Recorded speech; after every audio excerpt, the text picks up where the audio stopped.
Hello everyone, welcome to our YouTube channel academy for general study. Friends, current issue से related हमारा आज का जो टॉपिक है ना, इजराइल फ़िलिस्तीन कॉन्फ्लिक्ट के ऊपर है।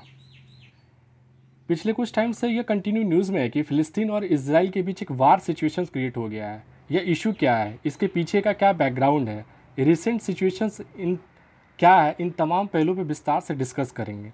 कंटेक्स्ट की बात करें ना, तो what is importance of Jerusalem cities, temple mount क्या है, फ़िलिस्तीन टेरिटोरियल का जो गाजा स्ट्रीट है वो क्या है, हमास जो ग्रुप है उसका इस इशू से क्या लेना देना है, इन तमाम आस्पेक्ट में हम विस्तार से चर्चा करेंगे। एग्जामिनेशन पॉइंट ऑफ व्यू से देखें ना, तो इससे जुड़े प्रश्न आपको सिविल सर्विसेज एग्ज़ाम के ना जीएस पेपर 2 यानी कि मेंस एग्जाम में इसकी इम्पोर्टेंस काफ़ी इम्पोर्टेंस रोल प्ले करती है, क्योंकि ये आईआर यानी कि इंटरनेशनल रिलेशन से जुड़ा टॉपिक है। तो इससे जुड़े प्रश्न आपको मेंस एग्जाम में ही देखने को मिलेंगे। इसराइल का जो फ़िलिस्तीन इसराइल का जो जेरूसलम सिटी है ना, ये 3 कम्युनिटी के लिए अलग अलग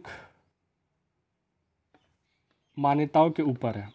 मतलब ये तीनों कम्युनिटी का अलग अलग मान्यता है इस सिटी को लेकर, धार्मिक भावनाओं के अगर बात करें तो। करंट सिचुएशंस क्या है, देखिए फ़िलिस्तीन और इज़राइल ना एक दूसरे के ऊपर अभी हवाई हमले कर रहे हैं, रॉकेट से एक दूसरे के ऊपर अटैक कर रहे हैं। इसकी शुरुआत कैसे होती है? इसकी शुरुआत फ़िलिस्तीन के द्वारा इस एरिया से, ये जो एरिया है गाजा स्ट्रिप, इस यहाँ से इज़राइल के ऊपर रॉकेट दागे जाते हैं हमास कम्युनिटी के द्वारा। हमास जो है इसका कंट्रोल इस एरिया पे है, पर्टिकुलर एरिया पे। देखिए जो ये एरिया जो है ना, ये एरिया और ये वेस्ट बैंक का कुछ एरिया, ये फ़िलिस्तीन का टेरिटोरी है, और ये जो सारे एरिया ये इज़राइल की टेरिटोरी है। लेकिन जो ये एरिया है ना, गाजा स्ट्रिप जो फ़िलिस्तीन टेरिटोरी है, इस पर हमास कम्युनिटी का कंट्रोल है अभी। इन्होंने इज़राइल के ऊपर सबसे पहले रॉकेट से हमला करते हैं, जवाबी कार्रवाई करते हुए इज़राइल की तरफ से फ़िलिस्तीन के ऊपर अटैक किया जाता है, जिससे वार का एक सिचुएशंस क्रिएट हो जाता है। अभी का जो इज़राइल और फ़िलिस्तीन का जो वार सिचुएशन है, जो कंडीशंस है, उसको समझने के लिए हमें इसके हिस्टोरिकल एस्पेक्ट को भी समझना पड़ेगा, तभी जाके हमें इसके पूरे सिनेरियो को एक समझने में आसानी होगी। क्योंकि ये हिस्टोरिकल चेन जब तक जुड़ेंगे नहीं ना, तब तक हमें अभी के जो सिचुएशन है वो हम समझ नहीं पाएंगे। देखिए फर्स्ट वर्ल्ड वार में ना, जो अभी का इज़राइल है ना, वो तुर्की का पार्ट होता था, यानी कि ऑटोनमन साम्राज्य कहलाता था। फर्स्ट वर्ल्ड वार के समय तुर्की यानी कि ऑटोनमन जो साम्राज्य था, वो अलायंस कंट्री के जो अपना अलायंस कंट्री था ना, उससे जुड़कर युद्ध करता है, जिसमें जो इसके जो अलायंस कंट्री के जो कंट्री होते हैं वो एक सेना बनाते हैं और वो वॉर में जाते हैं फर्स्ट वर्ल्ड वार के टाइम में, जिसमें ऑटोनमस जर्मनी और ऑस्ट्रिया हंगरी साम्राज्य का अंत होता है। इसके बाद यूरोप एवं मध्य पूर्व में नए नए देशों का स्थापना होती है, जिसमें ऑस्ट्रोमन साम्राज्य का अंत होने के बाद यहूदियों ने अपने लिए एक अलग राज्य की मांग की, जिसके चलते दुनिया भर से यहूदी जो है ना फ़िलिस्तीन के पास यानी कि इस एरिया पे आने लगे।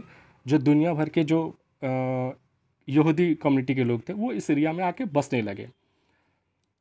सेकेंड वर्ल्ड वार के टाइम एक सिचुएशन हुआ था ना, क्योंकि उस समय देखिए, उस समय ये पूरा का पूरा टेरिटोरी पे था ना, ब्रिटेन का कॉलोनियल था। जिस तरह भारत कैसे ब्रिटेन का कॉलोनियल था, उस तरह ये भी एरिया ब्रिटेन का कॉलोनियल था। और सेकेंड वर्ल्ड वार के बाद ब्रिटेन की जो सेकेंड वर्ल्ड वार होता है ना, ब्रिटेन का जो सिचुएशंस है वो काफ़ी मतलब पावरली अगर देखें तो वीक हो जाता है, और वो इस सिचुएशंस को बिना सॉर्ट आउट किए, बिना डील किए वो यहाँ से चला जाता है। उसके बाद ये सिचुएशंस जो है ना यूएन के पास जाता है, ये पूरा का पूरा सिनेरियो यूएन के पास जाता है, और यूनाइटेड नेशंस ने ना 1947 में फ़िलिस्तीन को दो भागों में बांट देते हैं। ये फ़िलिस्तीन है, इसको दो भागों में बांट देते हैं, एक जो पूरा अरब कंट्री एक तरफ, और दूसरी तरफ इज़राइल और जेरूसलम। उस समय जो ये जेरूसलम सिटी है ना, उसका कंट्रोल जो था ना यूएन का ही होता है स्टार्टिंग टाइम में। अब ये अरब कंट्री के लोगों को ये गवारा नहीं, मतलब अच्छा नहीं लगता है कि यार मुस्लिम कम्युनिटी के बीच यूएन एक यहूदी कम्युनिटी को कैसे बसा सकता है, ऐसा कैसे हो सकता है। इसके बाद क्या होता है ना, इज़राइल ने अपने आप को खुद एक इंडिपेंडेंट कंट्री घोषित कर देता है, मतलब एक स्वतंत्र देश के रूप में अपने आप को घोषित कर देता है। इसके बाद जो अरब कंट्री यानी कि जो ये सीरिया है, जॉर्डन है और ये इजिप्ट है, लेबनान है, ये तीनों, ये सारे अरबियन कंट्री मिलकर ना इज़राइल के ऊपर अटैक कर देते हैं, क्योंकि इनको ये अच्छा नहीं लगता कि हमारे एरिया में, हमारी टेरिटोरी में किसी अदर कम्युनिटी के लोगों को बसाया जा रहा है।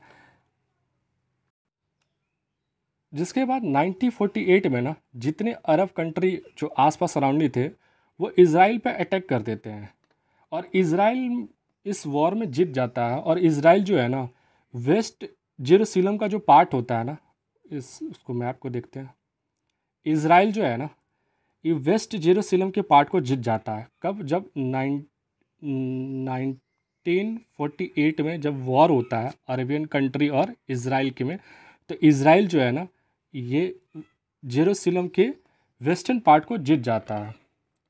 आगे चलते हैं। देखिए ये जो एरिया है ना, इस मैप को अच्छे से समझिए। देखिए 1946 से अब तक का जो सिनेरियो है ना, अब तक का जो सिचुएशन है, उसमें ये जो ग्रीन पट्टी है ना, आपको ये जो ग्रीन ग्रीन चीज़ें दिख रही है ना, लाइनें दिख रही है, ये फ़िलिस्तीन हुआ करती थी और ये वाइट वाइट इज़राइल होता था।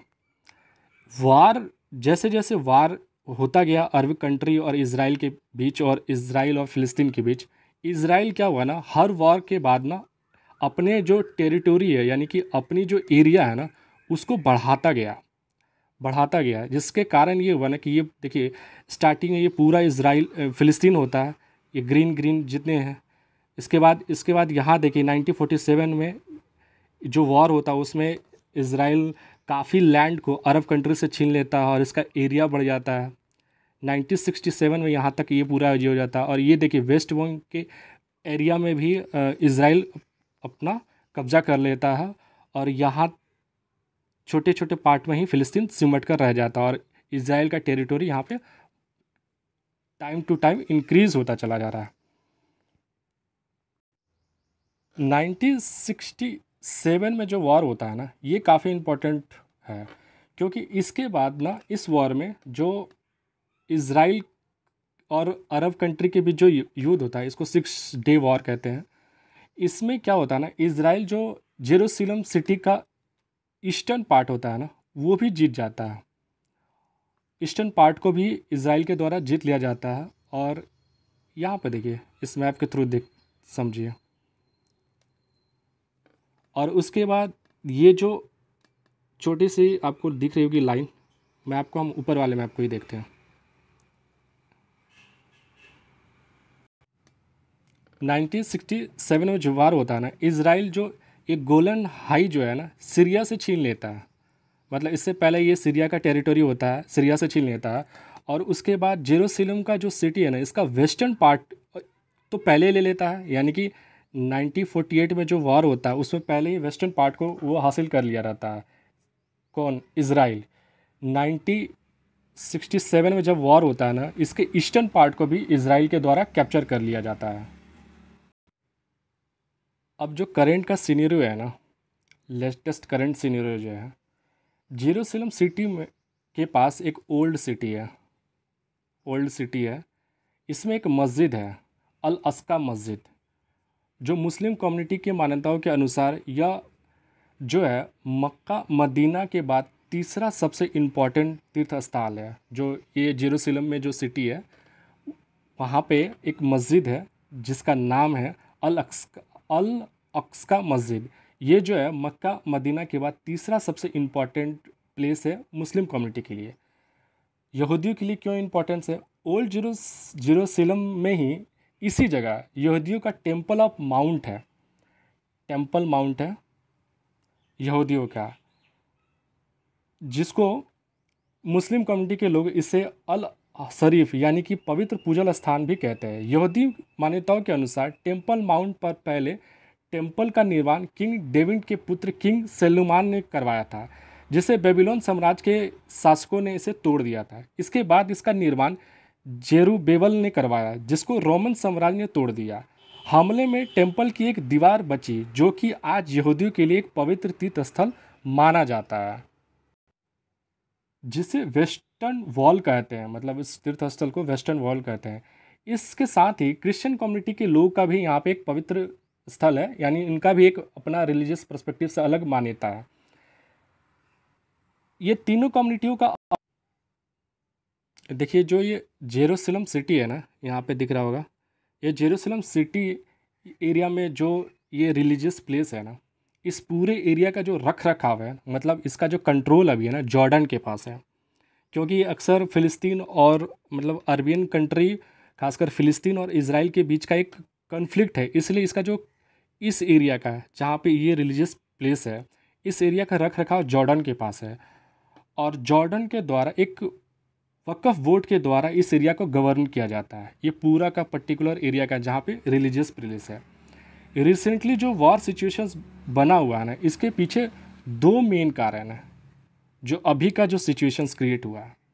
पहला जो सिचुएशन है ना, मतलब मेन जो काउजेस इसको कहते हैं ना, वो अभी दो।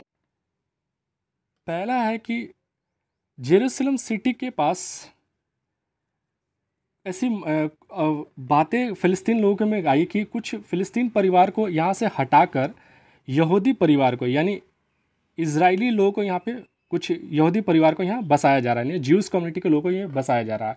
ये एक खबर पहुँची फ़िलिस्तीनियों के ऊपर, फ़िलिस्तीनियों के पास। और दूसरा जो सिचुएशंस, जो मेन सबसे जो मेन कारण बना, 9 और 10 मई के आसपास ही ना जेरूसलम डे मनाया जाता है। इस दिन क्या होता है ना, यहूदी कम्युनिटी के लोग जो है ना, जो जेरूसलम सिटी से और ये वेस्टर्न वॉल जो यहूदियों के लिए एक पवित्र स्थल है, वहाँ तक मार्च करते हैं और प्रार्थना करते हैं। इस समय ही और इसी समय, ठीक इसी समय रमज़ान महीने का आखिरी नमाज होना था, जिसके चलते कुछ टाइम पहले ही यहाँ पे जो मस्जिद है ना, जेरूसलम के पास जो मुस्लिम कम्युनिटी की जो मस्जिद है, वहाँ पे लोग इकट्ठे होने लगे। और ज्यूस कम्युनिटी की रैली को देखते हुए इजरायली पुलिस ने दमास गेट, यानी मस्जिद के पास एक गेट है, दमास्कस गेट, इस गेट को ना बंद कर दिया जाता है इजरायली पुलिस के द्वारा, ताकि दोनों कम्युनिटी में किसी तरह की कोई तनाव ना हो। और उसके बाद क्या होता है, जो यहूदी कम्युनिटी के लोग जो रैली करते हैं ना, जो वेस्टर्न वॉल तक जो रैली करते हैं, उसमें उनका एक कहना था कि जो दमास्कस गेट के पास कुछ प्रोटेस्टर रहते हैं, वो रैली के ऊपर पत्थर मारते हैं, जिसको बीच बचाव में इजरायली पुलिस आती है। और इजरायली पुलिस जब बीच बचाव करने आती है, तो जो दमास्कस गेट के पास प्रोटेस्टर है उसकी संख्या बढ़ जाती है और दोनों में मुठभेड़ हो जाता है, यानी कि इजरायली पुलिस और प्रोटेस्टर्स के बीच में काफ़ी हिंसक मुठभेड़ होने लगता है। इसमें ये बातें सामने आती है कि इजरायली पुलिस का कहना था कि जो मॉस्क के अंदर, यानी कि प्रोटेस्टर जो थे, जो मॉस्क के पास खड़े थे, उनके द्वारा उनके ऊपर अटैक किया जाता है। जवाबी कार्रवाई में इजरायली पुलिस उन पे बल प्रयोग करती है। उसके बाद ये काफ़ी ज़्यादा हिंसक हो जाता है, जिसके बाद क्या होता है ना, ये गाजा स्ट्रिप से हमास के लोगों के द्वारा इजराइल के ऊपर रॉकेट दागे जाते हैं इस जगह से। ये जो एरिया है ना फ़िलिस्तीन टेरिटोरियल का, लेकिन इस पे जो कंट्रोल है ना, हमास का है। हमास एक मिलिटेंट ग्रुप है, ऑर्गेनाइजेशन है, जो इस एरिया पे, इसका कंट्रोल इस एरिया पे है, गाजा स्ट्रिप फ़िलिस्तीन के इस टेरिटोरी के ऊपर है। इसके द्वारा इजराइल के ऊपर रॉकेट दागे जाते हैं, हवाई हमले किए जाते हैं। जवाबी कार्रवाई में जो इजराइल है उसके उसके द्वारा भी एयर स्ट्राइक किया जाता है। और हमास के लोगों के ऊपर जो मिलिटेंट ग्रुप है, एक तरह गाजा पट्टी में एक मिलिटेंट ग्रुप है, उसके ऊपर एक हवाई उस पर एयर स्ट्राइक करके हवाई हमला किया जाता है, जिसको एक ऑपरेशंस का नाम दिया जाता है। ये ऑपरेशंस का नाम होता है operation guardian of the wall. देखिए, इजराइल के तरफ से जो मतलब अटैक किया जाता है ना, तो गाज़ा पट्टी में काफ़ी नुकसान होता है, मतलब जो फ़िलिस्तीन टेरिटोरियल में काफ़ी नुकसान होता है। लेकिन जब हमास के द्वारा गाज़ा स्ट्रिप से इजराइल के ऊपर हमला किया जाता है ना, तो इजराइल के पास एक वेपन है, आयरन डोम। ये एक ऐसा वेपन है ना जो ऑल वेदर में काम करता है। ये जो है डिफेंस सिस्टम है एक तरह का, डिफेंस सिस्टम है जिसके द्वारा एक अम्ब्रेला की तरफ प्रोटेक्शंस किया जाता है। मतलब अगर किसी कंट्री से अगर इसराइल के ऊपर अटैक किया जाता है ना, तो इसके पास एक आयरन डोम टेक्नोलॉजी वेपन्स है जो किसी भी मौसम में मारक क्षमता होती है। इसका जो ये आयरन डोम वेपन है, ये 3 विंग में काम करता है। पहला जो है ना, ये एक अम्ब्रेला शेप की तरह प्रोटेक्शंस एरिया बना देता है पूरे एरिया के कवर को। अगर किसी तरह का कोई रॉकेट इस एरिया में आता है ना, तो ये पहले एक प्रोटेक्शंस बना देता है। दूसरा सेंसर इस एरिया को टारगेट करता है कि ये सेंसर कहाँ, मतलब ये जो रॉकेट है वो कहाँ से आ रहा है। और तीसरा जो इसका विंग है ना, वो इसके ऊपर अटैक करता है। मतलब पूरा का पूरा रॉकेट को ना हवा में ही इसको मार देता है, हवा में इसको ब्लास्ट कर देता है। लेकिन इसके बावजूद भी जो फ़िलिस्तीनियन रॉकेट है ना, काफ़ी मात्रा में इजरायली शहर में गिरते हैं और तबाही मचाते हैं, जिसमें कई सिटियों में नुकसान होता है। खासकर इसके कुछ रॉकेट जेरूसलम सिटी पे भी गिरते हैं। मतलब ऐसा काफ़ी टाइम के बाद देखने को मिल रहा है कि फ़िलिस्तीन के द्वारा जेरूसलम सिटी पे भी अटैक किया जाता है।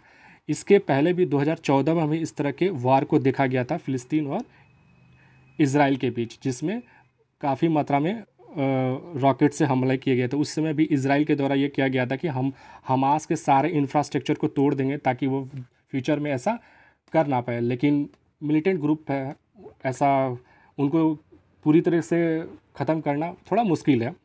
लेकिन इसराइल ने काफ़ी हद तक हमास के लोगों को, हमास मिलिटेंट ग्रुप के इंफ्रास्ट्रक्चर को तोड़ा। लेकिन अभी भी ये सिचुएशन देखा जा रहा है कि हमास के द्वारा इसराइल पे अटैक किया जा रहा है।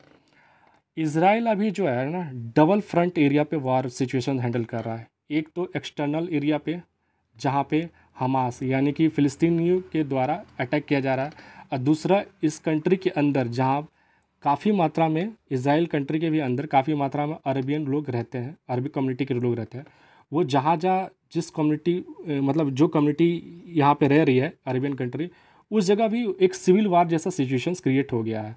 मतलब एक्सटर्नल एरिया पे तो हमास से लड़ ही रहा है, और इंटरनल एरिया में भी वो एक सिविल वार सिचुएशंस को झेल रहा है। इस पूरे सिनेरियो को काफ़ी कंट्रियों ने, खासकर यूएसए ने इसमें कहा है कि इसराइल को अपने कंट्री को डिफेंड करने का पूरा हक है। अगर कोई कंट्री उस पर अटैक करता है तो उसको डिफेंड करने का हक है। लेकिन जो वॉर है ना, वो किसी भी सिचुएशंस, किसी भी सॉल्यूशंस, किसी भी प्रॉब्लम का सॉल्यूशंस नहीं है। इसीलिए आपको शांति से मिल बैठकर आपस में बातचीत कर इस सिचुएशंस को सॉर्ट आउट करना पड़ेगा। फ्रेंड, इस प्रकार हमने ना फ़िलिस्तीन और इसराइल के बीच जो भी कन्फ्लिक्ट है ना, इन तमाम डायमेंशन को हमने, तमाम एस्पेक्ट को हमने बखूबी इसको डिस्कस किया। हर एक पहलू को समझाने की कोशिश की, डिस्कस किया, ताकि आपको सारे पहलू को आसानी से समझ में आ सके। इसके बाद आपको इससे रिलेटेड कोई भी आर्टिकल मिले ना, तो समझने में प्रॉब्लम्स नहीं हो पाएगी। फ्रेंड्स, अगर आपको ये वीडियो अच्छा लगा ना, तो इसे लाइक करें, सब्सक्राइब करें और इसके बेल आइकन बटन को ज़रूर दबाएं। फ्रेंड्स, आप हमारे एकेडमी फॉर जनरल स्टडी के टेलीग्राम चैनल से भी जुड़ सकते हैं, जहां आपको वीडियो के पीडीएफ, इसके अलावा जीएस पेपर के पीडीएफ और जीएस से रिलेटेड उसके पीडीएफ नोट्स और करंट अफेयर्स से रिलेटेड उसके पीडीएफ और उसके पिक भी आपको इस टेलीग्राम चैनल में मिल जाएंगे, जिसका लिंक आपको डिस्क्रिप्शन बॉक्स में मिल जाएगा। Thank you.